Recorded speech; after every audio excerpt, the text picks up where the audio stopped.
Bismillahirrahmanirrahim. Dengan mengucapkan syukur alhamdulillah, kita panjatkan puji syukur kehadirat Allah Subhanahu wa Ta'ala, Tuhan yang Maha Esa, yang telah memberikan kita kesempatan untuk mendengarkan kitab Islami dalam kitabun majelis ini. Pembahasan kali ini dari kitab Al-Fath Al-Rabbani karya Syaikh Muhyiddin Abdul Qadir Jailani. Majelis 18, Memerangi Setan dan Hawa Nafsu. Pada hari Ahad, tanggal 16 Zulkadah 545 Hijriah, Syaikh Abdul Qadir Jailani berkata, Allah Subhanahu wa Ta'ala telah memberitakan kepadamu mengenai dua peperangan, perang lahir dan perang batin. Perang batin adalah memerangi hawa nafsu, watak, keinginan setan, taubat dari maksiat dan meninggalkan segala sesuatu keinginan terhadap yang haram. Adapun perang lahir adalah memerangi orang-orang kafir yang menentang Allah Subhanahu wa Ta'ala dan Rasul-Nya dengan mengangkat pedang, panah dan tombak dengan pilihan membunuh atau dibunuh. Perang batin lebih berat daripada perang lahir, sebab perang batin dilakukan secara terus-menerus dan berulang-ulang.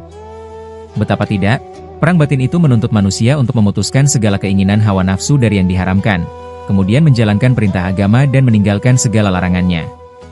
Barang siapa yang mengikuti Allah Subhanahu wa Ta'ala dalam dua peperangan tersebut, maka dia akan memperoleh kebahagiaan di dunia dan akhirat. Luka yang diperoleh orang yang mati syahid tak ubahnya seperti aliran darah pada tangan kalian, sama sekali tidak menyisakan rasa sakit, sedangkan kematian bagi seseorang yang melawan hawa nafsunya dan bertaubat dari dosa-dosanya, tak ubahnya seperti air segar yang diminum oleh orang yang sedang kehausan. Wahai manusia, apapun yang kau korbankan akan mendapatkan ganti yang lebih baik. Setiap detik ada perintah dan larangan yang ditujukan kepada hati. Adapun orang-orang munafik, karena kebodohan mereka dan permusuhan mereka kepada Allah dan Rasul-Nya, mereka akan masuk neraka. Bagaimana tidak? Mereka lebih memilih menjadi musuh Allah dan mengikuti keinginan hawa nafsu, watak dan bujuk rayu setan. Mereka lebih mengutamakan kepentingan dunia daripada akhirat. Bagaimana tidak akan masuk neraka? Sebab mereka telah mendengar isi kandungan Al-Quran, tetapi mereka tidak mau beriman, apalagi mengamalkan apa yang diperintahkannya dan menjauhi apa yang dilarangnya. Wahai manusia, berimanlah kepada Al-Quran. Amalkan isi kandungannya dan iringilah dengan keikhlasan. Jangan sekali-kali berbuat ria apalagi berbuat munafik. Jangan mengharapkan pujian dan timbal balik dari manusia, sedikit sekali orang yang mengamalkan Al-Quran demi mengharap wajah Allah Subhanahu wa Ta'ala. Sehingga yang terjadi adalah semakin sedikitnya orang yang ikhlas dan semakin menjamurnya benih-benih kemunafikan. Betapa malas engkau dalam melaksanakan perintah Allah dan taat kepadanya, sebaliknya engkau lebih giat ketika mengikuti musuhnya dan musuhmu, yaitu setan yang terkutuk. Ahli sufi bercita-cita untuk menaati Allah Subhanahu wa Ta'ala. Mereka tahu bahwa kesabaran dalam menerima tugas dan segala ketetapannya akan membawa kebaikan yang banyak baik di dunia maupun di akhirat. Mereka menerima takdir dan kehendak Allah Subhanahu wa Ta'ala. Ada kalanya dengan kesabaran dan ada kalanya dengan rasa syukur.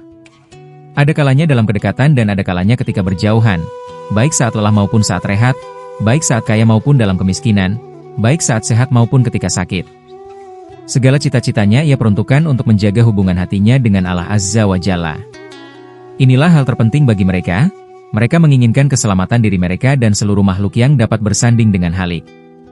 Mereka senantiasa berdoa memohon kemaslahatan bagi seluruh makhluk. Wahai muridku, jadilah orang yang benar maka engkau akan menjadi orang yang fasih. Bersikap benarlah dalam masalah hukum, maka engkau akan menjadi orang yang fasih dalam masalah ilmu.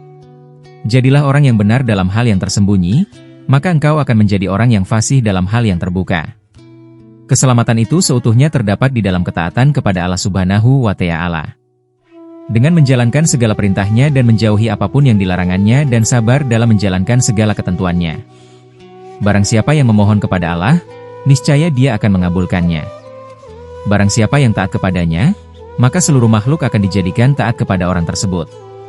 Wahai manusia, terimalah dengan sebaik-baiknya apa yang aku katakan, karena sesungguhnya aku tengah memberikan nasihat kepada kalian. Aku berpihak kepadamu karena aku ingin menolongmu, jangan berprasangka buruk kepadaku, karena sesungguhnya aku mengharapkan engkau mendapatkan seperti apa yang aku dapatkan. Rasulullah Shallallahu Alaihi Wasallam bersabda, seorang mukmin belum sempurna keimanannya sehingga ia menghendaki untuk saudaranya apa yang dia kehendaki untuk dirinya sendiri. Hal itu dikemukakan oleh pemimpin kita, penghulu, teladan, penuntun dan pemberi syafaat bagi kita.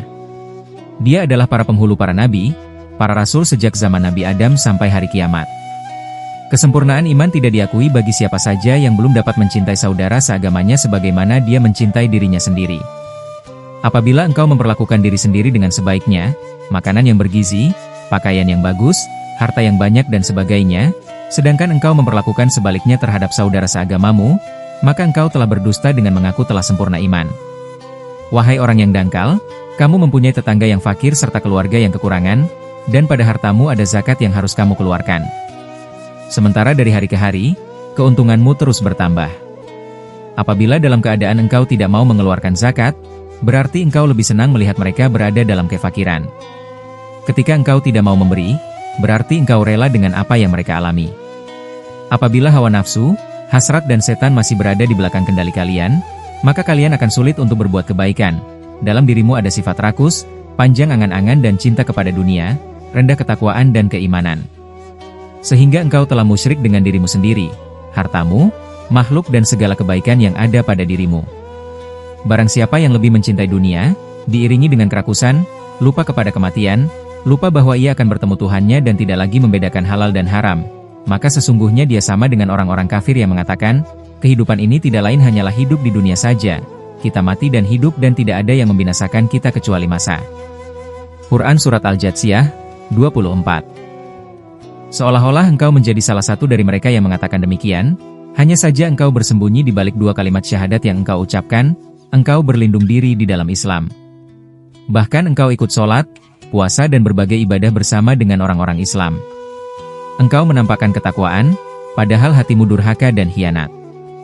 Sehingga segala amalmu tidak akan bermanfaat bagimu. Wahai manusia, apa gunanya engkau menahan rasa haus dan lapar di siang hari, sedangkan di malam hari engkau berbuka, makan dan minum dengan barang yang haram? Engkau puasa di siang hari, dan bermaksiat di malam hari. Wahai pemakan barang yang haram, engkau menahan diri untuk tidak minum di siang hari, tetapi berbuka dengan meminum darah sesama muslim. Di antara kalian ada orang yang berpuasa di siang hari dan berbuat fasik pada malam hari. Rasulullah Shallallahu Alaihi Wasallam bersabda, umatku tidak akan dihinakan, selagi mereka memuliakan bulan Ramadan. Mengagungkan bulan Ramadan berarti memelihara diri di dalamnya, berpuasa demi mengharap wajah Allah Azza wa Jalla, sekaligus menjaga batasan hukum-hukum syariat. Wahai muridku, berpuasalah. Saat berbuka berbagilah makanan dengan orang-orang yang fakir. Jangan mementingkan diri sendiri dan tidak mau memberi kepada orang lain, maka dia diancam kefakiran. Wahai manusia, perutmu kekenyangan, sedangkan tetanggamu engkau biarkan kelaparan, padahal engkau mengaku sebagai orang beriman. Sungguh imanmu tidak sah selama engkau memiliki banyak makanan tetapi tidak mau memberikan sedikit pun kepada pengemis yang berdiri di depan pintu rumahmu. Malah engkau menolaknya padahal engkau sanggup untuk memberikannya. Tidak akan lama lagi, engkau akan melihat kenyataan yang menimpa kepadamu, tidak akan lama lagi engkau pun akan ditolak dan dibiarkan begitu saja. Sebagaimana engkau telah menolak dan membiarkan pengemis tadi. Celakalah engkau. Mengapa engkau tidak berdiri dan memberikan sebagian hartamu sehingga engkau memperoleh dua keadaan, tawadlu, saat berdiri dan memberikan dari hartamu.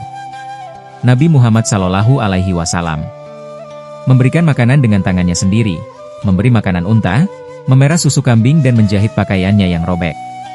Lalu bagaimana engkau mengaku bahwa engkau pengikut beliau tetapi setiap ucapan dan perbuatan tidak sesuai dengan tuntunan beliau?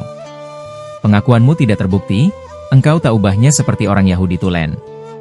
Jika tidak, tentu tidak akan melenceng dari Taurat. Demikian pula engkau harus mengikuti syarat-syarat Islam, jika tidak jangan mengaku sebagai seorang muslim. Engkau harus memenuhi persyaratan sebagai seorang muslim, engkau harus mengetahui hakikat Islam, yakni tunduk, patuh dan menyerahkan diri di hadapan Allah yang Maha Rahman. Cintailah sesama makhluk agar kelak engkau dicintai Allah Azza wa Jalla. Sayangi seluruh makhluk yang ada di bumi, niscaya akan menyayangimu seluruh makhluk yang ada di langit. Selama engkau berdiri bersama dengan nafsumu, engkau tidak akan pernah mencapai derajat yang tinggi. Selama engkau mengikuti keinginannya, maka engkau akan selalu terikat olehnya. Berikan haknya, tetapi jangan mengikuti keinginannya. Cegah itu dengan mendekatkan diri kepadanya. Jika engkau terus-menerus mengikutinya, itu akan membinasakanmu. Penuhilah kebutuhannya sebatas yang diperlukan berupa makanan, minuman, pakaian, dan tempat tinggal, bukan memperturutkan keinginan dan kesenangannya. Berikanlah haknya sesuai dengan tuntunan syariat. Berikan yang halal bukan yang haram, duduklah di gerbang syariat, dan tetaplah berbakti kepadanya. Tidakkah engkau perhatikan firman Allah Subhanahu wa Ta'ala? Apa yang diberikan Rasul kepadamu maka terimalah dia.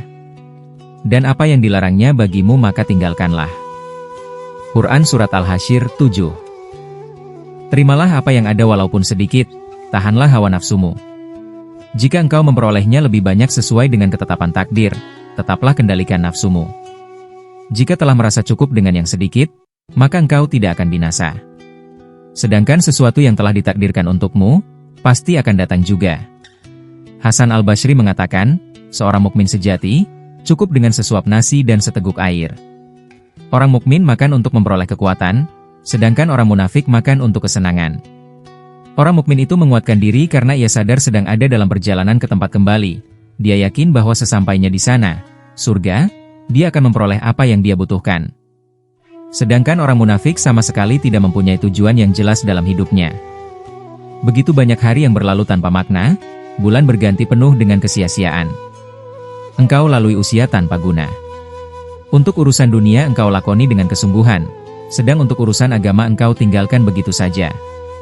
Dunia tidak kekal, ia pasti akan rusak dan binasa. Wahai manusia, apakah engkau telah memperoleh anugerah taufik dari Allah Subhanahu wa Ta'ala? Betapa lemahnya pengaturanmu, engkau memakmurkan dunia dengan menghancurkan akhirat. Mengumpulkan dunia dan meninggalkan agama. Kamu akan mendapatkan murka dari Allah Subhanahu wa Ta'ala. Karena mencari keridhaan makhluk.